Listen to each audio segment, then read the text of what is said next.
Good morning guys. મસ્ત આપણે વહેલા ઉઠી ગયા હતા. ત્યારબાદ આપણે કરી લઈશું બ્રશ કરીને આપણે જવાનું હતું નાહવા માટે. નાહવા જઈ ગયા હતા.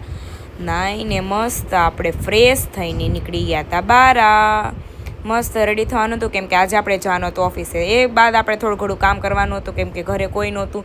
કામ બધું મારે કરવાનું હતું. કચરા પોતા બધું કામ કરવાનું હતું.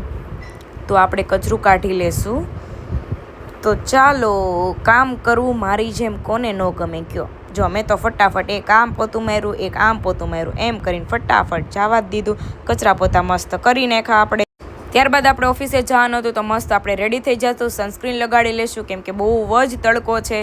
ત્યારબાદ આપણે લગાડી લેશું થોડો ઘણો પરફ્યુમ કેમ કે ગરમીમાં પરફ્યુમ વગર ચાલે જ નહીં. પછી આપણે ભરવાનું હતું ટિફિનમાં આજે લઈ જવાનું હતું ચોળેલું અને શાક, ગરમા ગરમ શાક. અને આપણે ચોળી લીધું હતું ભાખરી. મસ્ત ટિફિન પેક કરીને આપણે નીકળી ગયા હતા ઓફિસે જવા માટે. બહુ તડકો હતો એટલે આપણે મસ્ત ચૂંદડીને બધું બાંધી લીધું હતું.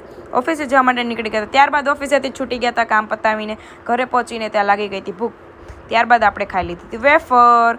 અને આજે બનાવવાનું હતું કાંદાનું શાક, આખા કાંદાનું શાક. તો મસ્ત કાંદાનું શાક રેડી હતું. એની બાજુમાં બનતો હતો ચા. જમીને આપણે ફ્રી થઈ ગયા હતા. ત્યારબાદ આજે હતી બહુ ગરમી તો મસ્ત આપણે એસી ચાલુ કરીને આપણે સૂઈ ગયા હતા. તો આજનો વ્લોગ આપણે અહીંયા પૂરો કરીએ છીએ. તો ગાઈઝ ફોલો કરી દો.